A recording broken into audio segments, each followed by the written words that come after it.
Good afternoon, everyone. My name is Bill Burns, the president of the Carnegie Endowment for International Peace, and I'm delighted to welcome all of you to the Washington launch of Mark Lynch's terrific new book, The New Arab Wars, Uprisings and Anarchy in the Middle East.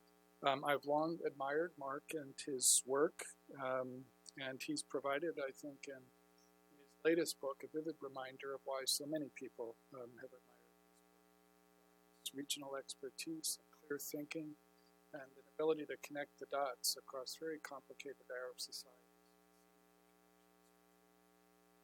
This really is a brilliant book, and it deserves to be read carefully by anyone who's concerned about the Arab world or the future of American foreign policy in the Middle East. I'll add one other thing that I've long admired about Mark, and that is his creative, multidisciplinary skills. Not just in the Middle East, only Washington foreign policy analyst who can use his grasp of contemporary American rap and hip hop to help describe the debate going on about American grand strategy, the rivalry between Jay-Z and the game. So I don't know if Michelle Dunn, who's kindly agreed to moderate today's conversation, has a grasp of hip hop and rap. What I do know, though, is that Michelle is another terrific Carnegie colleague, and as fine an analyst, as honest an analyst of the Arab world and all of its complexities today. So I hope that you will join me in welcoming Mark and Michelle and what I'm certain is going to be a fascinating. Thank you all very much.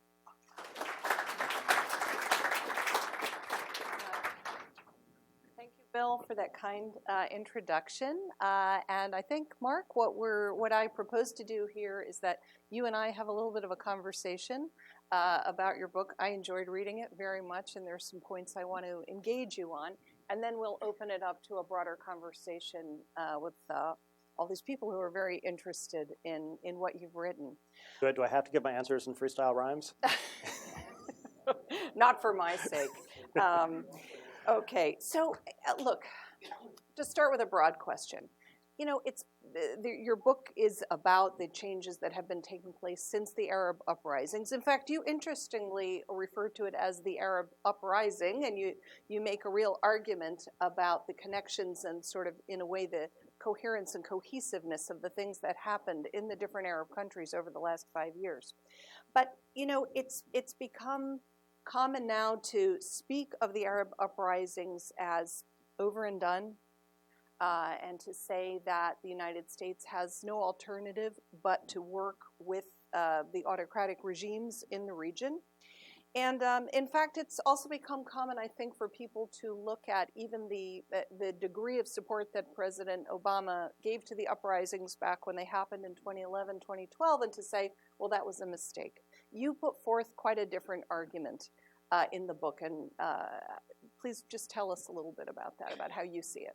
Well, great. Well, thanks, Michelle. And yeah, so I think that anybody who looks at the hopes that we had back in January 2011, February 2011, and looks at the way the region is right now, you really can't end up anywhere except to say this has been a failure, right? That you haven't seen any of these countries really achieving their aspirations or their goals. You see this retrenchment of autocratic rule. You see this really quite, in many ways, almost unprecedented reassertion of repression and control. And so it's really easy then to say, okay, we're back to the way things were. We're back to the good old days when we can work with dictators and they can control their own countries and we can just pursue our own interests. But the argument I make in the book and in the 2012 book also is that it doesn't really make sense to look at the Arab uprising, something which appeared out of the blue in January 2011, that this is a long process which has been going on for decades about these really fundamental transformations in politics and culture and society, generational change, which is something which caused the uprisings in the first place, and none of the problems involved which caused the uprisings have been solved. In fact, in almost every case, they've become worse and more intense with fewer possibilities for resolution. So when I look at the way the Middle East is right now, the way the Arab world is, I mean, yes, it is a very far cry from those hopes of Tahrir Square, but it's also nowhere near an end point. It's impossible for me to look at Egypt, for example, right now, and look at a country with the finances in absolute, an absolute disaster, running on borrowed time on huge amounts of financial support from the Gulf, which is not going to be forthcoming indefinitely with the price of oil collapsing. Society is clearly not demobilized as we see people going back out into the streets, and the only response that the government seems to have is increased repression. And when I look at Egypt right now, I see a country which is in most ways less stable and less calm and less institutionalized than it was in January of 2011 or December of 2010.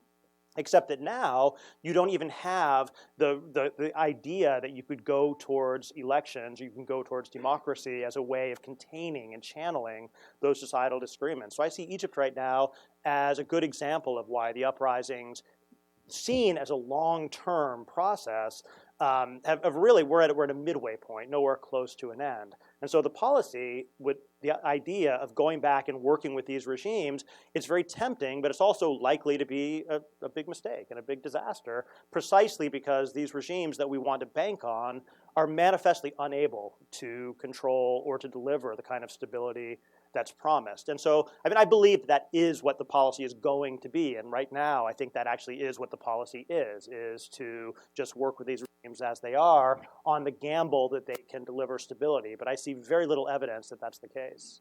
Well, I want to get back to that issue, both of what the U.S. policy is now and what it might be in the next administration. But first, I want to go back to this issue of why did these uprisings largely fail? We can discuss Tunisia, which is, I think, still a going concern. Maybe you may see it in a slightly more negative way. No, but, I love Tunisia. We all love Tunisia.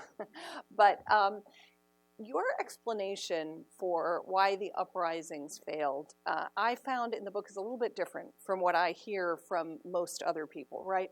In most of the conversations about what happened in the region, you hear a lot of criticism of the people who carried out the uprisings, that they were disorganized and they didn't know what they wanted, and et cetera, et cetera. But also you hear a lot of people talking about, well, there was no basis in the societies to carry out the kind of change that the revolutionaries wanted, to carry out democratic transitions or economic transformation and so forth. So that's where you largely hear the failure attributed, either to the activists themselves or to their societies. But you place a lot of emphasis on the role of actors within the region. Particularly Saudi Arabia and the Gulf states, and the role that they played. In fact, you say, and I'm quoting here, the blame for the failure of the Arab uprisings lies primarily with the regional powers that set out to destroy or exploit them, usually in direct opposition to the policies of the United States and the aspirations of the original protesters. So explain to us, why do you place such emphasis on that factor in the book? There's an even pithier quote in there somewhere, but I have no idea where. Oh. Where I basically that was a good one, but this one is basically the Arab uprisings failed because the regimes killed them. And I think that that's the bottom line of a lot of this. And that shouldn't be a surprise, because the uprisings were demanding change. And of course, the powers that be are going to resist change. Why wouldn't they? That's what politicians in power do, and especially in the Arab world, where, to my eye at least, the only real interest or aspiration that these regimes really have is to hold on to power. And when that power is threatened, of course they're going to fight back as hard as they could. And so at one level, you could simply say that the uprisings failed in part because they simply couldn't generate enough power and momentum to overwhelm these very well entrenched and very powerful interests. To go a little bit farther, a little bit deeper beyond that, though, what I would say is that there's different levels of this. And so at the first level, you have like the regimes like in the Gulf and some countries that never really faced really serious challenges because they have the internal capacity and the wealth to protect themselves. And then you have their allies, the Jordans and the Moroccos and the countries where external help could, whether it's military, economic, political, could help them to overcome their challenges and to get through the process. Egypt and Tunisia just happened too fast. There wasn't time to mobilize support, and so they then become arenas for competition between the Saudis and the Qataris and the Emiratis and all these external players, all kind of fighting out their interests through local coalitions and local networks. And there, Egypt was obviously a failure, and Tunisia, I would like to believe, is still going to be a success because of the survival of democratic institutions and the formation of a constitution which enjoys consensus. But in each case, you see a pretty clear swing between kind of a Qatari-backed coalition in 2011, 2012, being replaced by an Emirati and Saudi-backed coalition in 2013. So in regional politics, the outcome's actually not that different. And then you have the battlefield states, where basically that became an opportunity to fight these battles in going from political to military. Libya, Yemen, Syria, those are places where the state simply failed, and that became like a venue, a vehicle for these extraordinarily destructive proxy wars.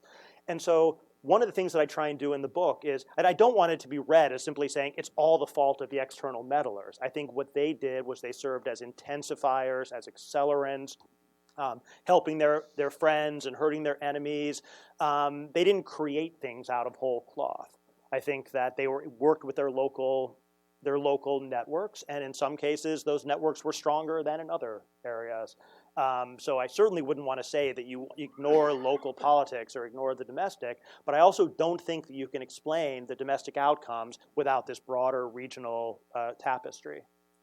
Now, and what about the role of the United States and Europe, which you mentioned a little bit in the book, not quite as much. I mean, you say here, as I quoted, that what the Gulf states did, and this was true when, for example, when Qatar was the dominant external power regarding Egypt and Morsi was in power, it was true also that the outside patrons, the Gulf patrons, were doing things directly in opposition in some cases to what the United States and Europe and others were advocating, right?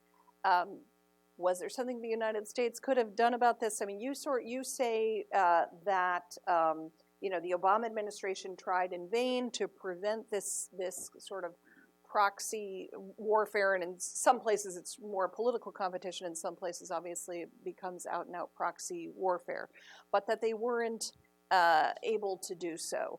I mean, how do you see that looking back? I mean, should the United States have been more active? Should it have cared more, given higher priority to this? Obviously, the priority in the Obama administration in the Middle East was on other issues, was on reaching the nuclear deal with Iran, for example. And so while these what was going on in these Arab countries that had uprisings was there on the policy agenda, it wasn't the top priority. Do you think there was anything more the United States could have or should have done, or there really could not have changed the outcome much?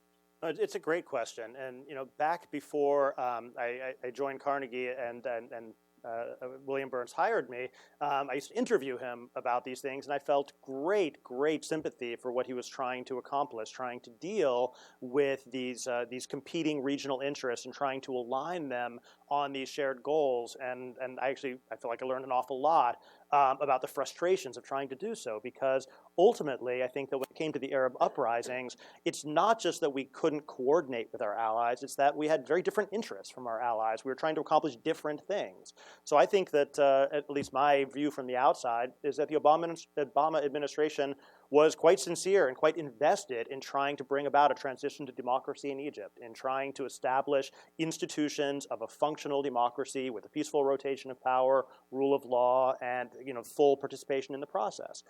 And that's something which, if you look through you remember this very, very well, Michelle, you look through 2011 or 2013, it was often, it seemed, that the United States was the only actor that was actually still calling for those things, because everybody else they basically wanted victory.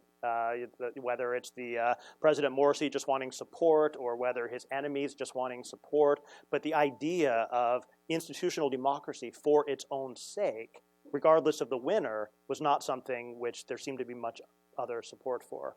And so, in a sense, do I think that was the right thing to do? Absolutely. Do I think that we could have done different things which would have made that more likely? I'm honestly not sure, because we were fighting against a stream, both in the region and inside of Egypt, where nobody else really seemed to want those things. Yeah, that's a point you bring up repeatedly in the book, that the United States was trying to support processes and not players. Processes, building of institutions, and so forth in these countries undergoing a change, rather than, whereas some of the other players, the regional players and so forth, and now arguably Russia and so forth, were just picking winners. We're just backing someone, and that.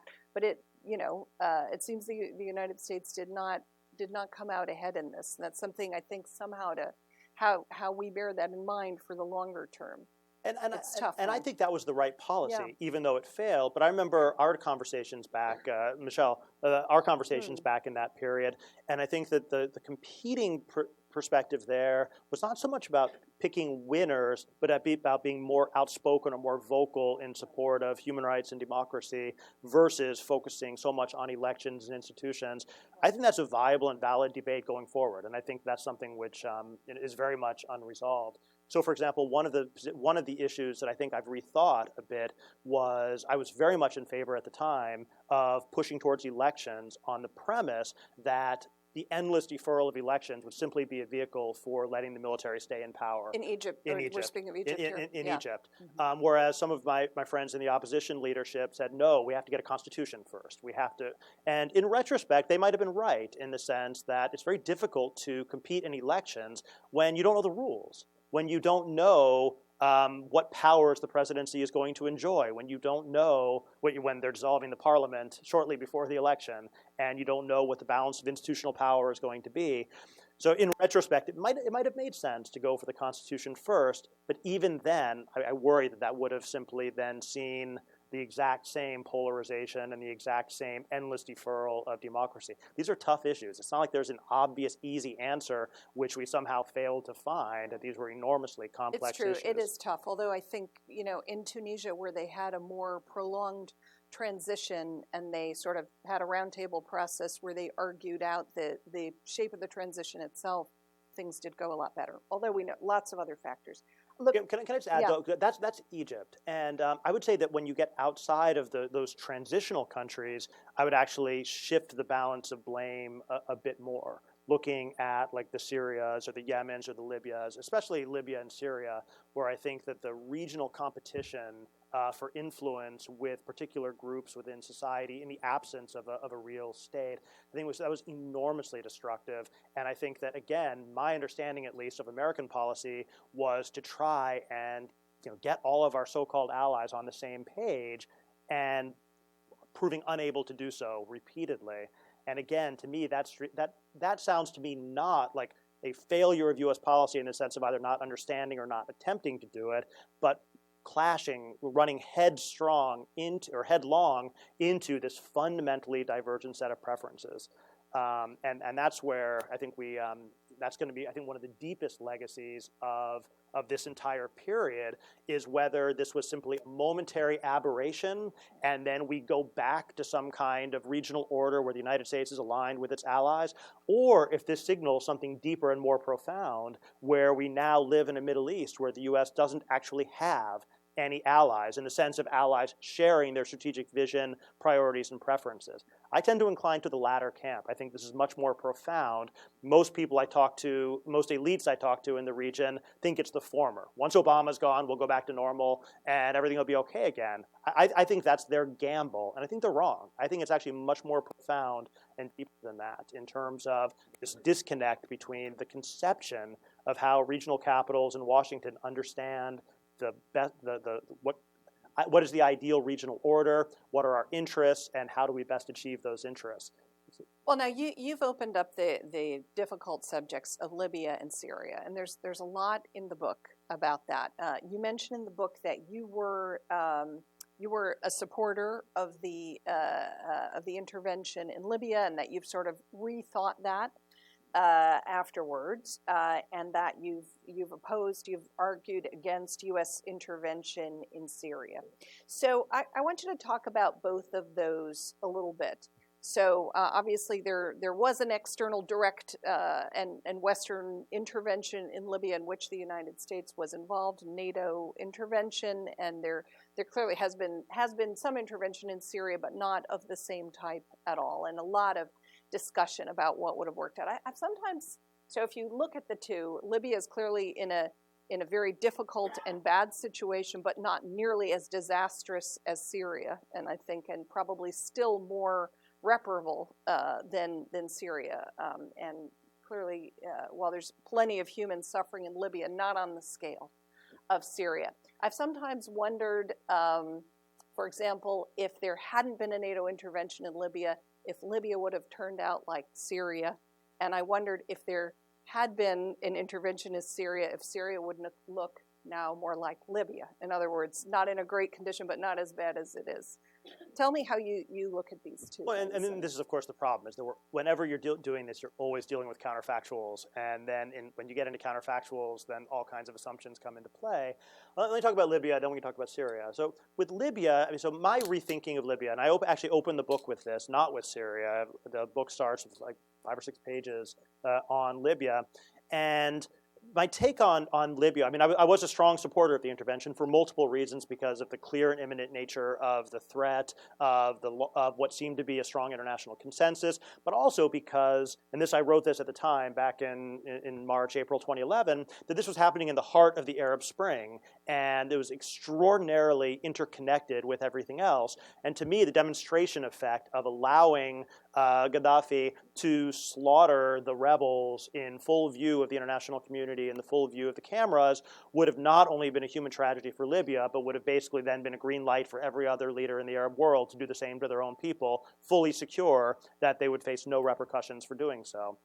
And so that demonstration effect was very, very strong for me. The other part of it is that, again, thinking of counterfactuals, had we not intervened, had NATO not intervened, and that slaughter had taken place, we would be sitting here today talking about why Obama let the Arab Spring be murdered in the streets of Benghazi and the abdication of responsibility. We would be having that conversation right now. Would it have become like Syria? Again, I don't think it would have, but that's it's a much bigger topic we can go into. So what I ended up coming back with was saying that I actually do not kind of recant my support for the intervention in Libya as if it would matter. I mean, it happened, and recanting doesn't change anything one way or the other, but that we have to learn the lessons of that intervention and its failure when considering future interventions. That it's simply, to me, intellectually and ethically irresponsible to not consider the outcomes of your actions and to not learn lessons. I can't understand why we would refuse to learn the lessons of the outcome. Now, of course, those lessons are always difficult and contentious and contested. Whether Syria could be your comparison point, or some other country be your comparison point. I mean, we can go in lots of different directions there. I just think that you have to take into account what actually happened in Libya when assessing future possible interventions. Now, you switch over to Syria. Yes, I mean, this is the human tragedy of the 21st century. I mean, this is off the charts. There's no comparison between what's happening in Syria, what's happening in Libya and Yemen, although, what's happening in Libya and Yemen is tragic in its own right. And, we don't want to minimize the enormous humanitarian suffering and casualties of war in Yemen or in Libya. But Syria is on a scale and a magnitude beyond anything else. So it has to be looked at in its own right. And there, so my major objection to intervention is actually separated into 2 separate areas. One is kind of pre-early 2012, and then it's after early 2012. In the early uprising, the book actually spends most of a chapter going back and recounting in some detail the debate that took place in large part among Syrians back in the second half of 2011 about the militarization of the insurgents, or of what was then a rebellion, not an insurgency, and the merits of calling for international intervention. And it's fascinating to go back and reread those debates today, because so many of them, in my view, were extraordinarily prescient in terms of warning what would happen should you see either the militarization or, mostly this is about militarization rather than intervention. They warned that if you militarize and begin an insurgency against a strong, entrenched, and regionally backed regime, you don't overthrow it because they're too strong to be overthrown that way. What you get instead is the militarization of society and politics within the rebel-controlled areas. That the spirit of civil revolution would die out, being replaced by the hard men with guns and with the flows of weapons and jihadists and all these other things. Much of what we've seen since 2012 is previewed in some of these extremely sophisticated and smart debates that took place in the second half of 2011.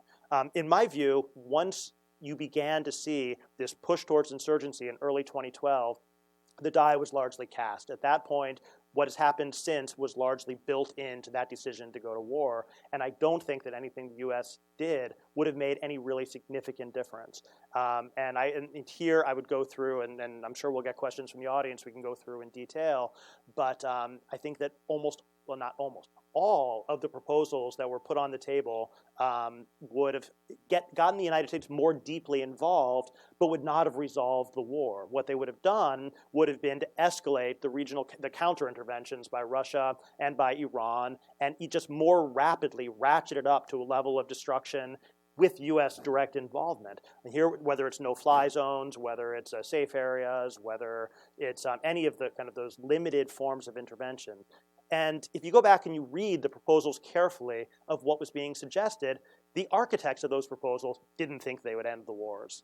You can't, I think, do a military analysis of this or a strategic analysis of it and think that it would end the wars, but they thought it would produce a more stable or a preferable position for negotiations to begin, whether it's arming or no-fly zones or the like. But I was never convinced by that. And again, we can go through the details of it.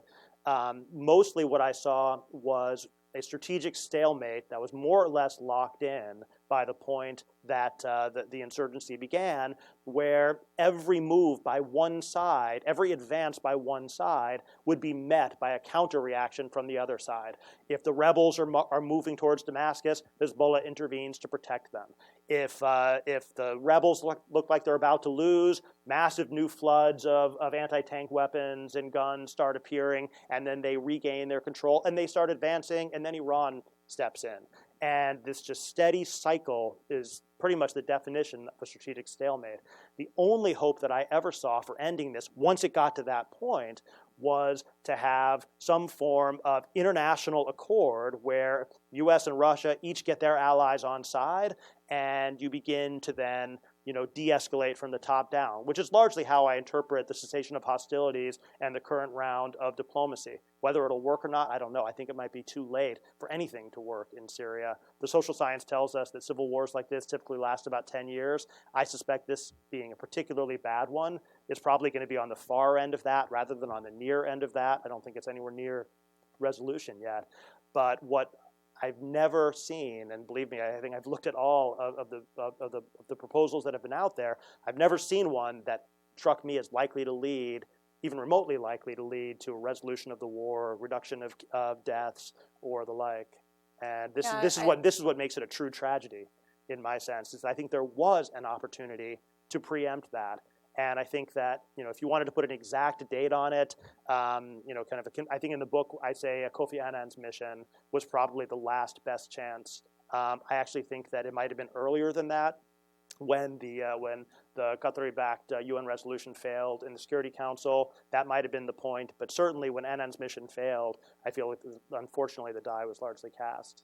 Okay, Sorry, that was a really long answer. That's all right. I'm sure we'll have but it was more, a complicated question. Just let me ask you, I want to ask you two more things briefly before we go to the audience. So there is some talk in the book about the phenomenon of the Islamic State and, of course, the continued existence of Al-Qaeda.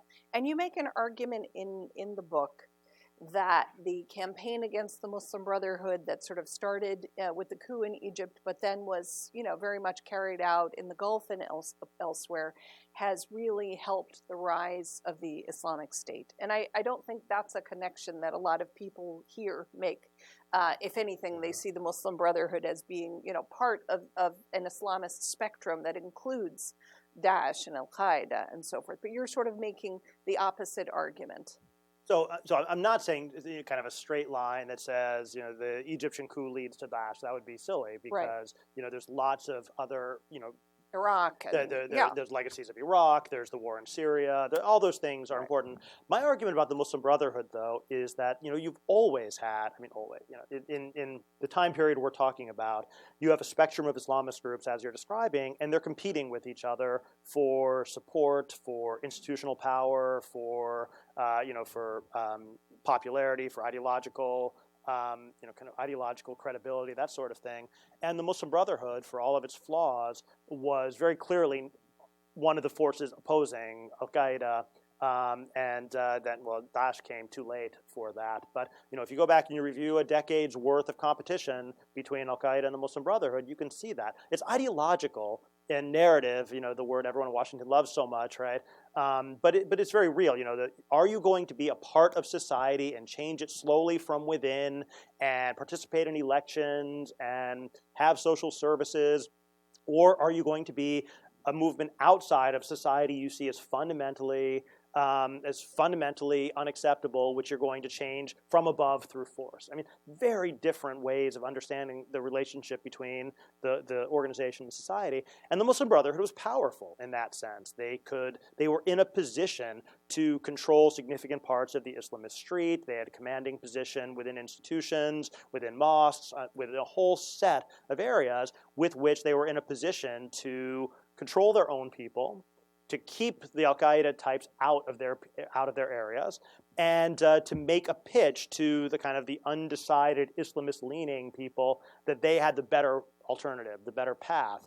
And after the coup, all of those things disappear. I think you also make a kind of a more also practical argument in the book that the elimination of the Brotherhood as a political actor, not only in Egypt but a lot of other countries, left a lot of younger Islamist-leaning people leaderless, angry, vengeful, and susceptible to recruitment. How do you convince a young Egyptian Muslim brother that democratic political participation is the way to go after what they saw in July and August of 2013? I mean, it's just, you'd have to be pretty stupid to accept that, and they're not stupid.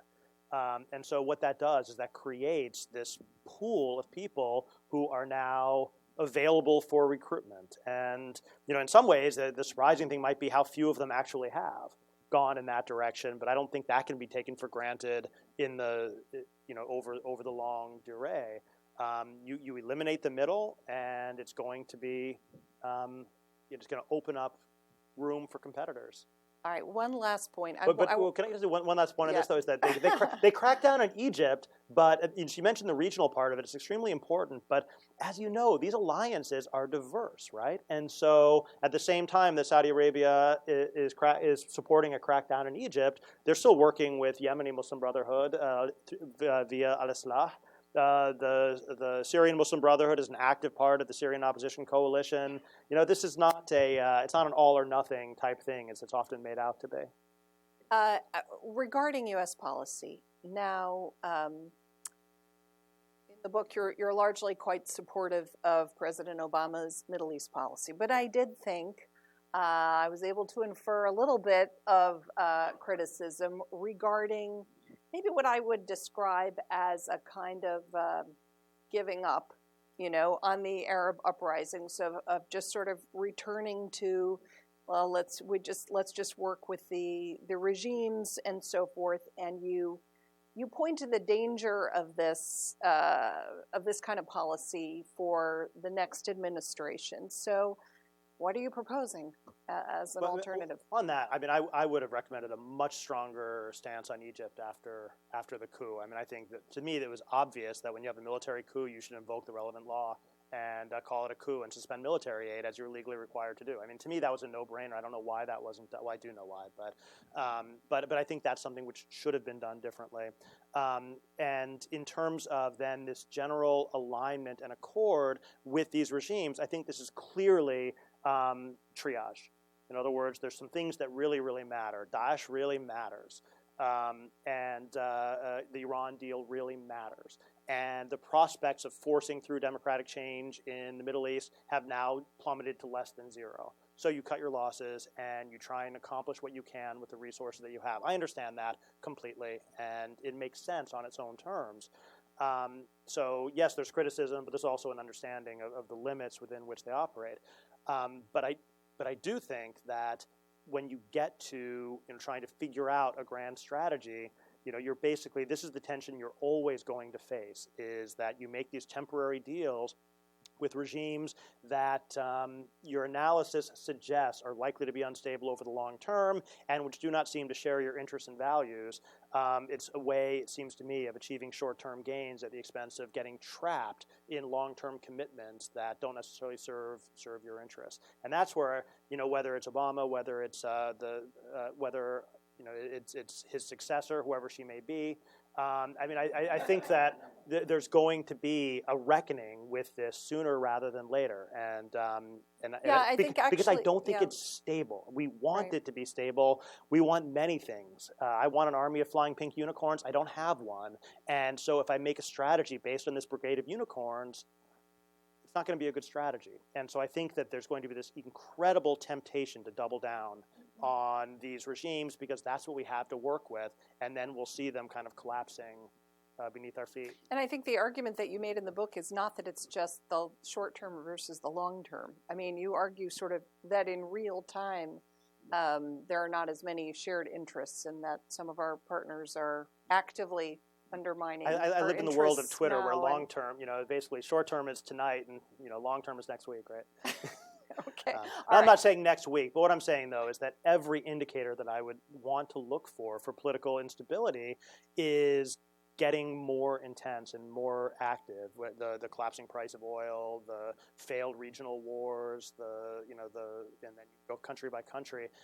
So I think this is something which, rather than being put on the back burner as something to deal with in this perspective long term, is something to be looking at in fairly urgent terms. In the Twitter long term. in the Twitter long term.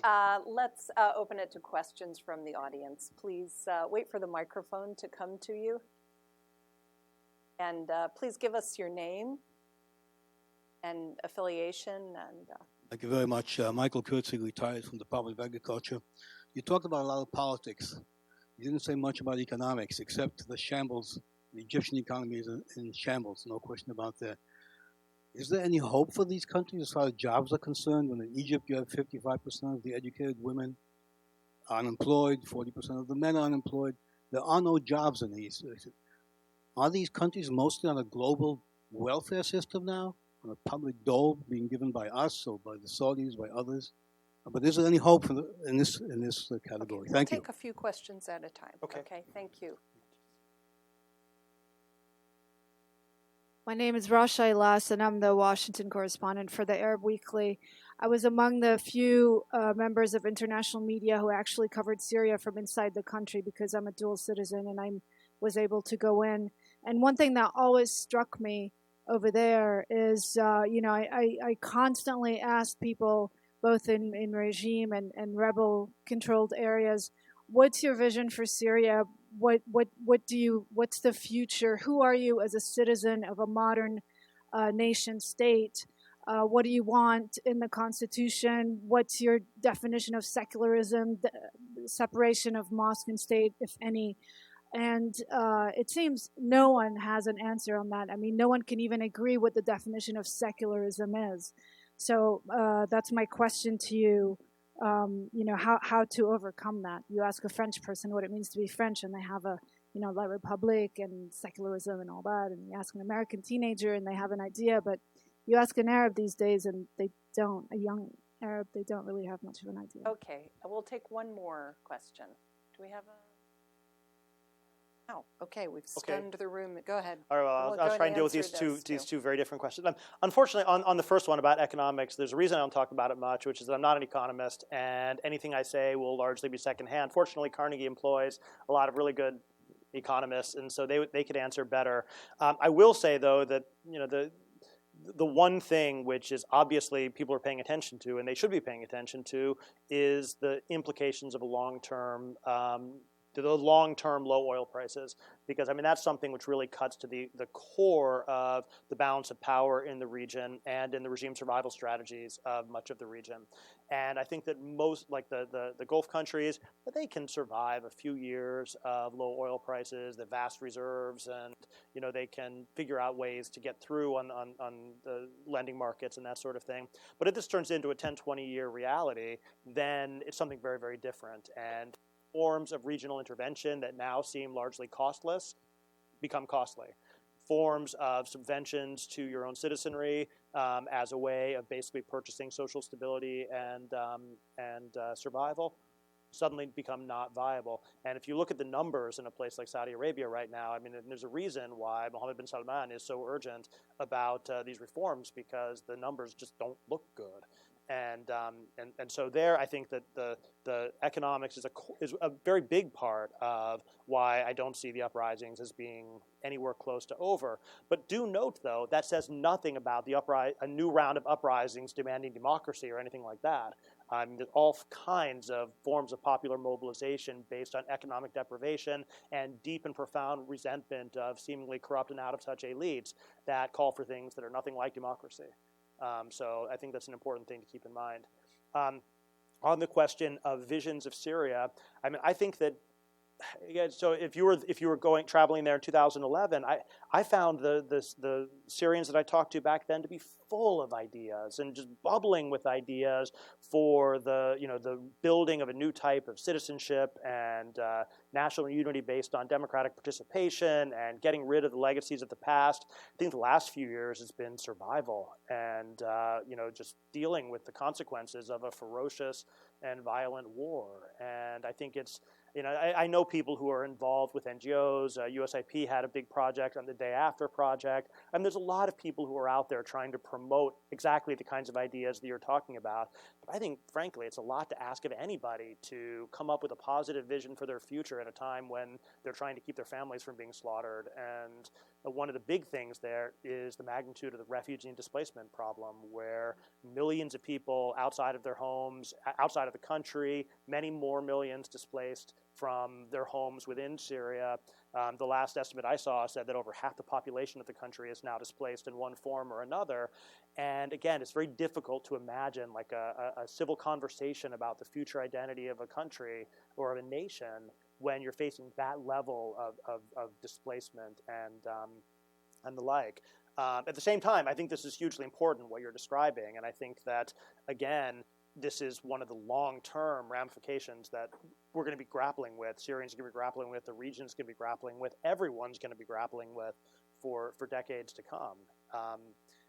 I don't think, against like a lot of other people apparently, I don't think that the borders are likely to change. I don't think that we're likely to see the de jure redrawing of borders into new, little 5 states carved out of Syria, 3 states carved out of Iraq.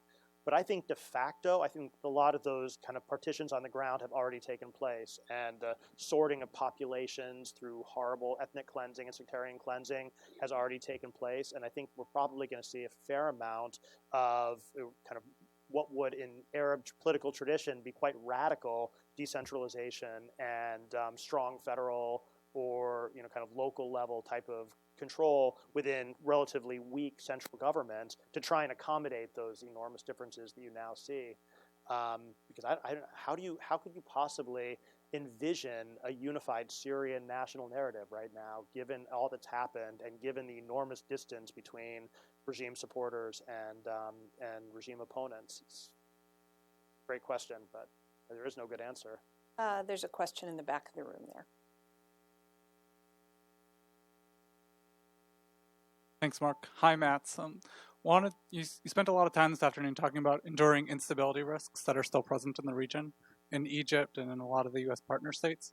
I'm wondering if you could spend a little bit more time talking about what specifically, what types of forms that instability would take today. Is this another round of mass protests like we saw in 2011? I think not.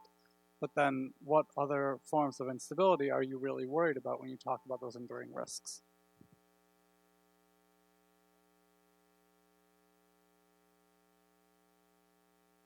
Behind you. Hi, Richard. Richard Schmier from the Middle East Policy Council. Mark, I look forward to reading your book, by the way. I was just in the region right after the Obama doctrine came out, and I'd be curious if your take on that. Was that Jeff or David? Pardon? The Obama doctrine, was that Goldberg or Sanders? Yeah, the Goldberg one. Anyway, two comments struck me that I'd be interested in your thoughts on. One was from the non-Saudi side, which was somebody telling me that it's about time we finally told the Saudis the truth. And the other was from the Saudi side, which said, you know, in the previous decade, you were encouraging us to join you in opposing Iran in the region, and now you're about to abandon us to Iran in the region. So I'd be curious to your thoughts on those two.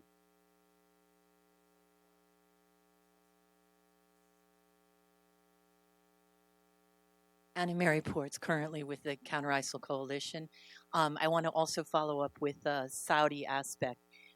You spoke of generational change, and we have recently heard of the new economic policy Mohammed bin Salman has introduced.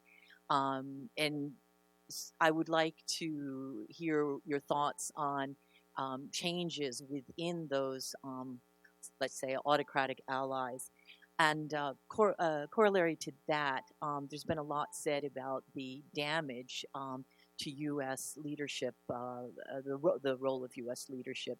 Can you speak to this picture, given those possibilities? Okay, thanks. Okay, so Kyle, answer you first, and then those two questions kind of go together, I think. So in terms of the specific types of instability, yeah, I actually agree with you. I think that the eruption of large-scale mass protests of the Tahrir variety are unlikely, in small part because I don't think they will be tolerated. I think it'll escalate to violence much more quickly. And I think that actually the type of instability I expect is actually much bloodier, and a lot of it will take place within institutions. I mean, I think coups and counter coups are more likely than the occupation of central squares and 18 days of international and internal diplomacy. And that's actually not a happy idea at all. That doesn't mean that the crowds won't matter, though. I think that you now see mobilized populations that are not going to be demobilized. I just mean, and I think what you mean also, is that they're unlikely to get the opportunity to mobilize in this kind of long-term, nonviolent way that we saw in early 2011.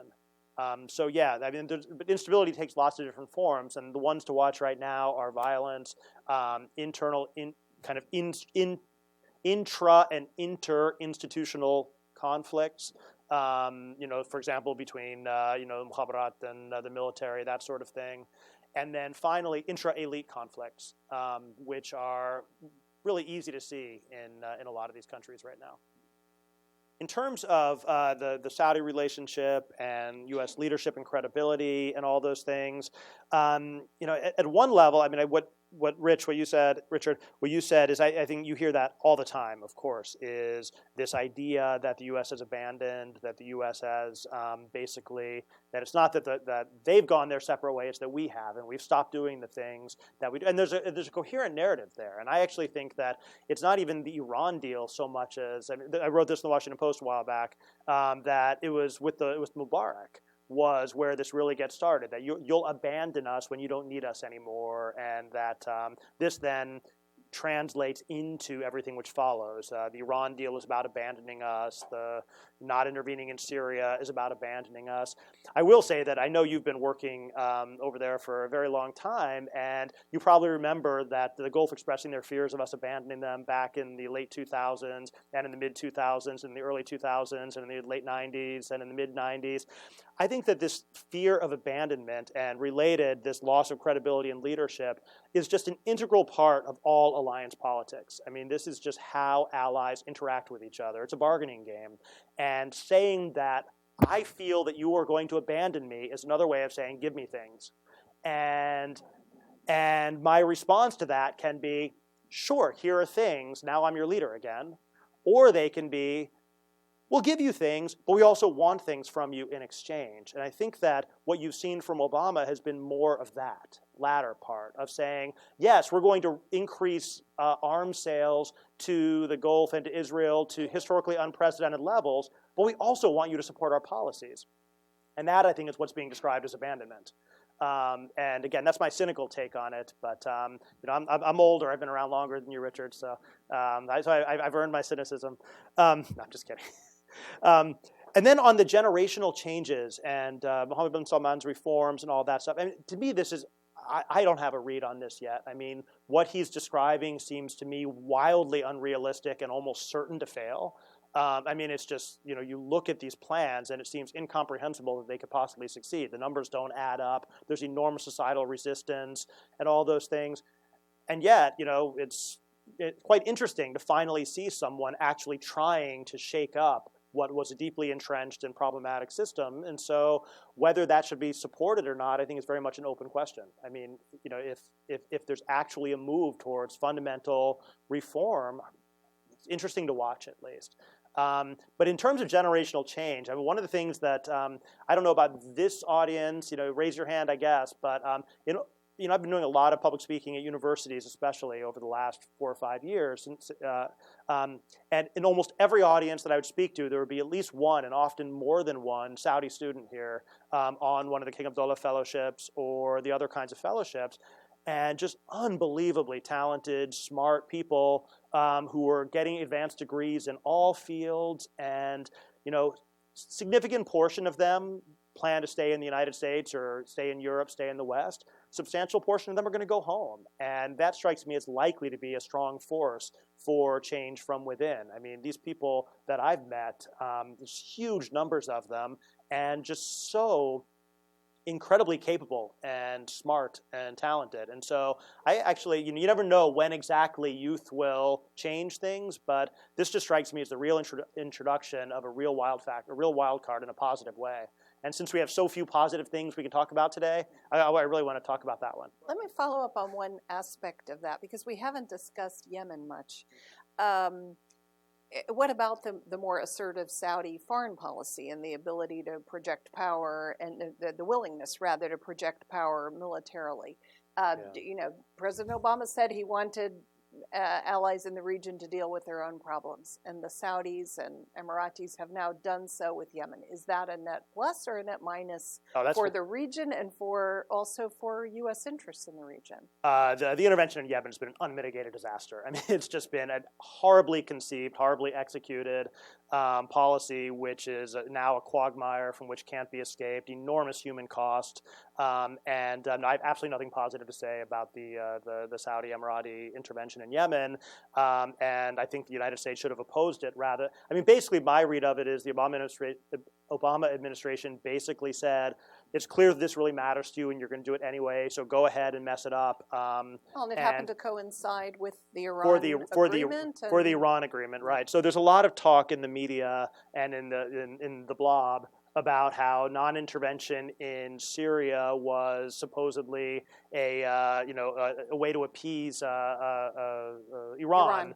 Which I think is just really ridiculous. I think you have really strong reasons for non-intervention that are not reducible to this grand scheme to work with Iran. Yemen, on the other hand, I think is very clear, not as a sop to Iran, but as a sop to the Saudis, basically saying, you really want this, you can have this in exchange for not getting in the way of the Iran deal. I mean, publicly supporting the deal. Not that crude, but along those lines. And I think that now the failure of those military campaigns and the political and military failure of the campaigns is pretty clear. Everyone's looking for an exit strategy, but it's not obvious to me that there's enough of a foundation left to rebuild a Yemeni state on. But something has to be found, but it's going to be extraordinarily difficult. It was quite interesting to see the Saudi foreign minister yesterday saying suddenly that the Houthis are an integral part of Yemen and someone will always have to live with, unlike Daesh and Al-Qaeda, which are enemies. That strikes me as a positive sign. But the thing about this has always been the role not just of the Houthis but of Ali Abdullah Saleh, and and that alliance has been at the center of this from the start. And until something is done to figure out a way to re-engage with both, Yemen is so complicated, right? But you have to figure out a way to re-engage the Houthis, Ali Abdullah Saleh and the networks around him, deal with the southern, quite intensely held now, resentments of centralization. Basically, you have to go back to where Jamal Ben Omar was a year and a half ago with a national dialogue and somehow figure out a way to start it up again and rebuild it. But The small matter of Al-Qaeda. And the small matter of Al-Qaeda. So I think this is, I can see very few, if any, positive gains which have followed from that intervention, and unfortunately. I think we have time for one more question.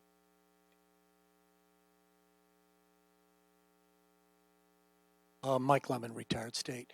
Mark, presuming that you and Michelle are asked to be on the next transition team for Unlikely. the incoming administration, and you've got some fairly stark choices about approaches, at least from what one follows in the media today.